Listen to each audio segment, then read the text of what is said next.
5 चिट्ठियां? बोले हाँ। लेकिन सेठ तेरे पास पढ़ने का समय। पत्नी को बुलाया, अरे भगवान इधर आ। पत्नी ने कहा क्या, क्यों चिल्ला रहे सुबह सुबह, क्यों बकबक कर रहे हो? अरे बोले सामने अब यमराज कोई दिखाई तो देते नहीं, अदृश्य खड़े सेठ को दिख रहे हैं बस। बोले एक बात बता, कोई चिट्ठी विट्ठी आई क्या? बोले तुम्हारे लक्षण इतने खराब हैं कि तुम्हें तो आतंकवादी भी चिट्ठी नहीं लिखेगा, रिश्तेदार क्या लिखेंगे, ऐसा तो तुम्हारा व्यवहार है। अरे सेठ ने कहा देख तू आज ज्यादा मुंह मत चला, शांति से बता वो चिट्ठी कहाँ है। बोले किसकी चिट्ठी? बोले यमराज की। अरे उसने सेठानी ने कहा तू सठिया गया क्या बुड्ढा, यमराज को चिट्ठी लिखता है क्या, पागल हो गया, दिमाग खराब। अरे उसने कहा देख भगवान जिंदगी मौत का सवाल है, चिट्ठी बता कहाँ है। उसने कहा देखो कोई चिट्ठी मिट्ठी नहीं, और यमराज कोई चिट्ठी लिखता है क्या? बड़े बेटे को बुलाया, बेटा इधर आओ। बोला पिताजी वो चिट्ठी कहाँ है? अरे बड़े लड़के ने कहा कौन की चिट्ठी भाई, अभी तक तो जितनी आए वो नोटिस ही आए हैं, चिट्ठी तो किसी की आई नहीं है। अरे उसने कहा देखो बेटा बहुत खतरनाक मोड़ पे खड़ा हूं, जहां भी रखी चिट्ठी दिखाओ। बोले किसकी? अरे वो यमराज अंकल की। अरे उन्होंने कहा बुड्ढा पागल हो गया, इसको आगरा भेजो, 2-4 करंट लगेंगे, बुद्धि सही होगी इसकी। बोले यमराज अंकल बना लिया इसने उसको। बोले बुढ़ाओ चुपचाप रहो, बकवासी, सो जाओ चुपचाप। अरे बोले तुम्हें सोने की पड़ी है, मैं उठूंगा नहीं, सो गया तो जिंदगी भर के लिए। मेरी चिट्ठी कहाँ है? बड़ा जोर जोर से रोया, मेरी चिट्ठियां। उठा, टेबल पटकी, ये पटका, ये देखा, वो देखा, पूरा घर तहस नहस कर दिया, चिट्ठी नहीं मिली। यमराज ने कहा सेठ बदहवास मत हो, चिट्ठी मैंने 5 भेजी हैं, 5 यहीं पड़ी हैं। बोले कहां पड़ी हैं दिखाओ, पूरे में ढूंढ रहा, चिट्ठी कहां है। यमराज ने कहा पागल तेरे पास पढ़ने का समय है, मैंने 5 चिट्ठियां भेजी हैं और 5 यहीं रखी हैं, कहां है मेरी चिट्ठियां? तो यमराज ने कहा देख हमारे मृत्यु लोक में, यमलोक में कोई कागज की फैक्ट्री तो है नहीं भाई कि हम चिट्ठी कागज में लिखें। तो बोले मतलब क्या है?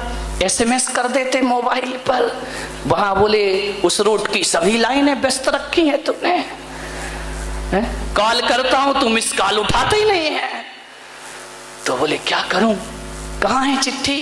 बोले देख इस धरती पर सफेद कागज पर काली स्याही से चिट्ठी लिखी जाती है, लेकिन मेरे यमलोक में काले कागज पर सफेद स्याही से चिट्ठी लिखी जाती है। अरे बोले रंग से क्या मतलब है, कागज से, मुझे तो चिट्ठी मिलना थी। बोले खड़े हो, दर्पण के सामने ले गया यमराज और कहा देख ये मेरी पहली चिट्ठी, जब मैंने तेरे काले बाल सफेद कर दिए वो मेरी पहली चिट्ठी थी, लेकिन तेरे पास पढ़ने का कोई समय नहीं। काला कागज सफेद स्याही। यमराज भी सेठ भी बारामती का था, वो ऐसे थोड़ी बाज आने वाला। उसने कहा क्या यमराज तुम भी मजाक करते हो? बोले क्या? बोले आजकल बाल सफेद तो बच्चों के हो जाते हैं, तो इसका मतलब उसका नंबर आ गया। अभी कितने बैठे हैं सफेद वाले काले करा करके, हेयर ड्राई करा के बैठे हैं कई।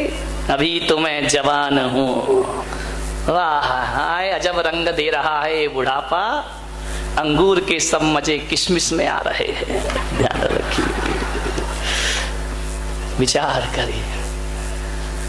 बोले काले बाल जो सफेद किए वो पहली चिट्ठी थी। यमराज ने, सेठ ने कहा चलो यमराज में एक चिट्ठी नहीं समझ पाया, दूसरी भेज देते। अरे बोले 5 भेजी है, जब मैंने तेरे बाल सफेद किए वो मेरी पहली चिट्ठी थी, और जब मैंने तेरे दांत उखाड़े वो मेरी दूसरी चिट्ठी थी, और जब मैंने तेरी नजरें कमजोर की वो मेरी तीसरी चिट्ठी थी, और जब मैंने तेरी कमर तोड़ दी वो मेरी चौथी चिट्ठी थी, और जब मैंने झुर्रियां डाल दी शरीर में वो मेरी 5वीं और आखिरी चिट्ठी। 5 चिट्ठी पढ़ने का समय नहीं सेठ तुझे, चल अब तेरे चलने का समय। बारामती के सेठो कितनी चिट्ठियां आ गई, आज दर्पण में जाके देख लेना कितनी कितनी चिट्ठी किसकी आ गई। किसी की तो चौथी दिखाई दे रही है, किसी की 5वीं आ गई, समझ जाओ मेरे भाई, ध्यान रखिए, ये यमराज की चिट्ठियां बिना सूचना दिए यमराज कभी आते नहीं है। मान्यवर, आपसे मेरा एक ही निवेदन है, इन चिट्ठियों को नजरअंदाज मत करो। पड़ा पड़ा मर रहा और हाय हाय कर रहा, एक जिंदगी है। रोटी भी खिचड़ी भी पचती नहीं, रोटी भी चबती नहीं, पैर मोमबत्ती और हाथ अगरबत्ती हुए जा रहे हैं, लेकिन जीने की लालसा नहीं छूटती है। चिट्ठी आ गई, दांत टूट गए, पापड़ पीस पीस कर खाए जा रहा है। ध्यान रखिए। एक ने पूछा, महाराज पापड़ और झापड़, पापड़ और झापड़ दोनों में कौन ज्यादा अच्छे हैं? मैंने कहा खा के देख ले। ध्यान रखना, मान्यवर, विचार करिए। आप सोचना है आपको किस गलतफहमी में जीते हो। मेरा मकान, मेरा बेटा, मेरी बेटी, मेरा परिवार, मेरा मेरा करते हो। बकरी जो मैं करे अपनी खाल खिंचाए, और मैना जो मैं ना कहे दूध भात नित खाए। ध्यान रखिए, ज्यादा मैं करके मत जियो। क्या है तुम्हारा? विचार करिए। आज घर जाना और घर जाकर के देखना जैन दर्शन क्या कहता है। घर जाना और घर जाकर के तुम्हारे घर के किसी कोने में एक छिपकली बैठी होगी, उस छिपकली से पूछना कि बहन जरा ये बता, ये घर किसका है? जवाहर सेठ, पूछना ये घर किसका है? छिपकली क्या बोलेगी? बोलो बोलो, क्या बोलेगी छिपकली? कि जवाहर सेठ का है, अजीत सेठ का है, शांति सेठ का है, राजकुमार गांधी का है? नहीं, छिपकली पूंछ हिलाएगी और कहेगी ये घर मेरा है। किसी कोने में चींटियों ने बिल बनाया होगा, पूछना ओ चींटी बहन ये घर किसका है?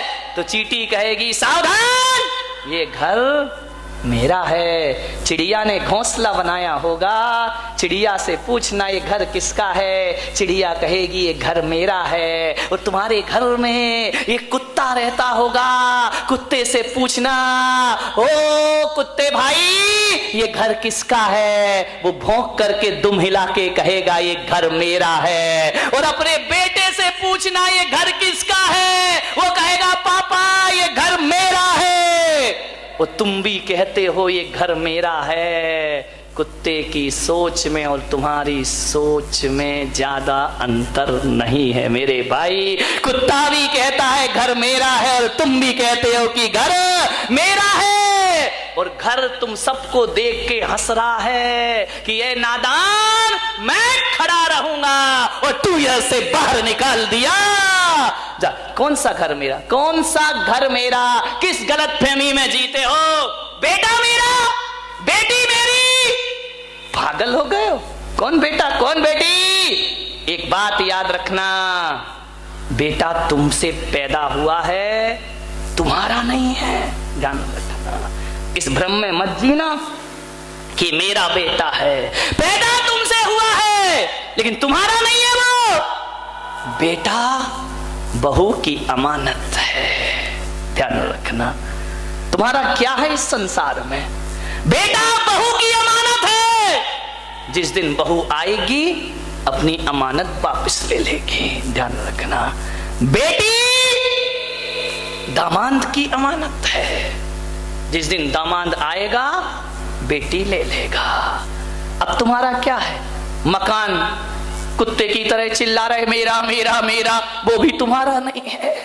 विचार करिए, बेटी दामाद की है, अमानत है, बेटा बहू की अमानत है। अब क्या है तुम्हारा? ये शरीर, ये शमशान की अमानत है। एक दिन शमशान तुमसे वापिस मांग लेगा।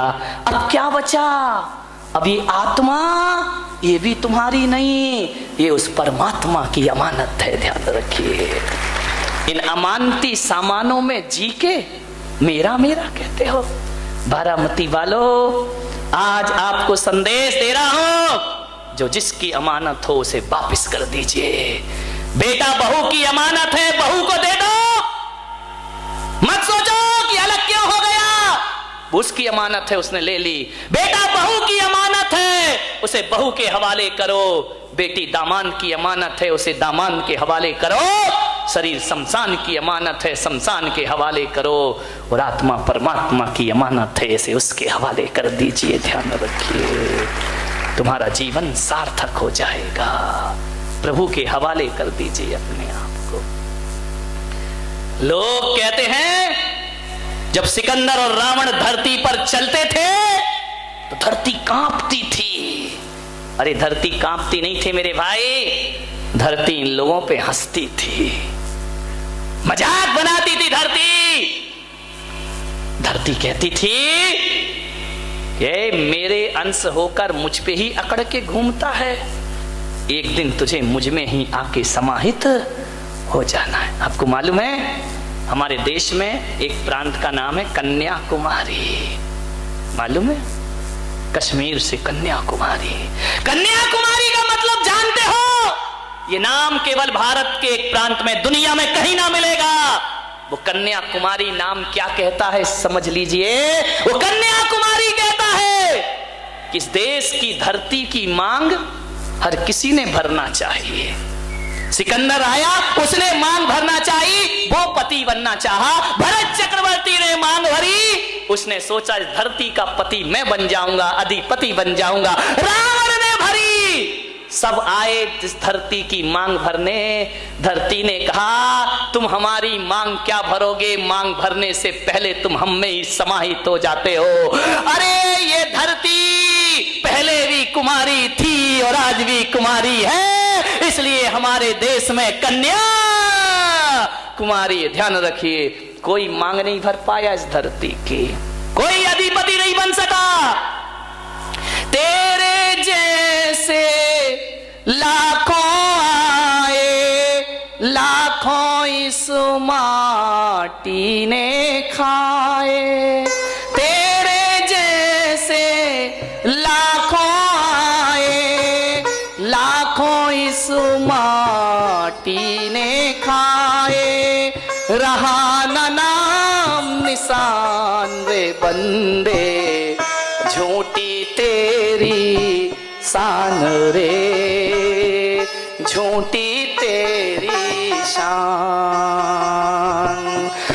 मत कर तू अभिमान रे बंदे, मत कर तू अभिमान रे, मत कर तू अभिमान।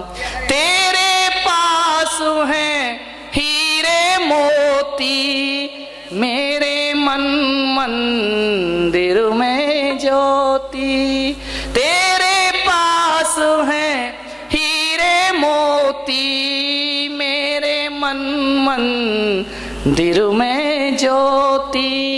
कौन हुआ धनवान रे बंदे, झूठी तेरी शान रे, मत कर तू अभिमान, मत कर तू अभिमान रे बंदे, मत कर तू अभिमान रे, झूठी तेरी शान।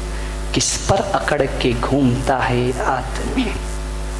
अरे माटी के पुतले ना इतरा के चल, तेरे जीवन का कोई भरोसा नहीं। बूंद पानी के पड़ते ही गल जाएगा, कच्चे बर्तन का कोई भरोसा नहीं। ध्यान रखिए, किस पर अकड़ता है आदमी।